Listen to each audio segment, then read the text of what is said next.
Hello guys, இந்த வீடியோவில் நம்ம என்ன பார்க்க போறோம்னா சைன் பவரில் ஆட் நம்பர் வந்துன்னா காஸ் பவரில் ஈவன் நம்பர் வந்துன்னா எப்படி டிடக்ஷன் ஃபார்முலாவில் சால்வ் பண்ணுறதுன்னு பார்க்க போகிறோம். இப்போ சைன் பவர் எம்ன்னு கொடுத்துருக்காங்களா, அப்போது சைன் பவரில் இருக்க 7 என்னன்னு எடுத்துப்போம்னா எம்னு எடுத்துப்போம். காஸ் பவர் 4 இருக்குது, அதோட வேல்யூவை n ஈக்குவல் டு 4ன்னு எடுத்துப்போம். நியூமரேட்டரில் எம்மோட வேல்யூ 2 வர வரைக்கும் போடணும், என்னோட வேல்யூ 1 வர வரைக்கும் போடணும். நெக்ஸ்ட் டினாமினேட்டரில் ஆன்சர் 1 வர வரைக்கும் போடணும், இன்ட்டு மல்டிபிள் டேர்ம் 1. இப்போ ஆன்சரில் பாருங்கள் 7 என்னென்னு எடுத்துக்கணும் m ஈக்குவல் டு 7. நெக்ஸ்ட்டு காஸோட வேல்யூ n, அப்போ n ஈக்குவல் டு 4. நெக்ஸ்ட் இந்த ஃபார்முலாவில் அப்ளை பண்ண போகிறோம். எம்மோட வேல்யூ என்ன இருக்குது 7 மைனஸ் 1, அடுத்த வேல்யூ 7 மைனஸ் 3க்கு அடுத்த ஆட் நம்பர் என்னது 5, 7 மைனஸ் 5 2. அப்போது நியூமரேட்டரில் எம்மோட வேல்யூ 2 வர வரைக்கும் போட்டாச்சு. நெக்ஸ்ட் என்னோட வேல்யூ என்ன இருக்குது 4 மைனஸ் 1, 4 மைனஸ் 3, 4 மைனஸ் 3 1 நம்மளுக்கு கிடச்சிது. அப்போ இதோட ஸ்டாப் பண்ணுறோம். நெக்ஸ்ட் டினாமினேட்டரில் m ப்ளஸ் n, இப்போ 7 ப்ளஸ் 4, அடுத்த வேல்யூ 7 ப்ளஸ் 4, ஃபார்முலா இங்கே என்ன இருக்குது -2, அடுத்த வேல்யூ என்ன இருக்குது 7 ப்ளஸ் 4, ஃபார்முலா என்ன இருக்குது -4, ஆன்சர் 1 வர வரைக்கும் போடணும்.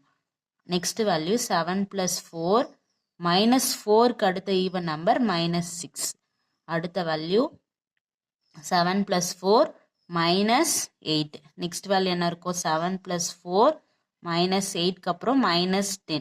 இப்போ பாருங்கள் 7 ப்ளஸ் 4 11, 11 மைனஸ் 10 நம்மளுக்கு என்ன கிடைக்குது 1. அப்போ டினாமினேட்டரில் 1 வர வரைக்கும் போட்டாச்சு, இன்ட்டு 1.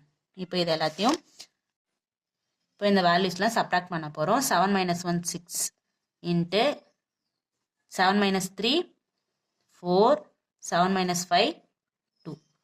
நெக்ஸ்ட் என்ன இருக்குது 4 minus 1 3, into 4 minus 3 1, divided by 7 plus 4 11. இப்போ இந்த 11லேருந்து 2வை சப்ராக்ட் பண்ணிக்கோங்க, என்ன கிடைக்கும் 9. 9லேருந்து 2 சப்ராக்ட் பண்ணால் 7, 7லேருந்து 2 சப்ராக்ட் பண்ணால் 5, 5லேருந்து 2 சப்ராக்ட் பண்ணால் 3, 3லேருந்து 2 சப்ராக்ட் பண்ணால் நமக்கு என்ன கிடைக்கும் 1.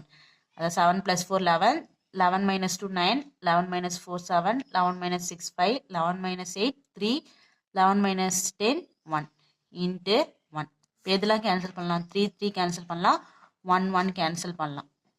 நெக்ஸ்ட்டு 3 டேபிளில் இந்த 6 2 டைம்ஸ் கேன்சல் பண்ணலாம், இது 3. ரிமைனிங் வேல்யூஸ் எழுதணும் 2 நெக்ஸ்ட் ரிமைனிங் வேல்யூஸ் எழுதிருக்கோம் 2 இன்ட்டு 4 இன்ட்டு 2. டினாமினேட்டரில் என்ன இருக்குது 11 இன்ட்டு 3 இன்ட்டு 7 இன்ட்டு 5, டினாமினேட்டரில் இருக்கும் இன்ட்டு 1. இப்போ 2 இன்ட்டு 4 இன்ட்டு 2 மல்டிபிள் பண்ணால் என்ன கிடைக்குது 16. 4 வேல்யூஸை மல்டிபிள் பண்ணிங்கன்னா இந்த ஆன்சர் கிடைக்கும் இன்ட்டு 1. இன்ட்டு 1 கூட நம்ம பண்ணாலும் சேம் ஆன்சர் தான் வரும்.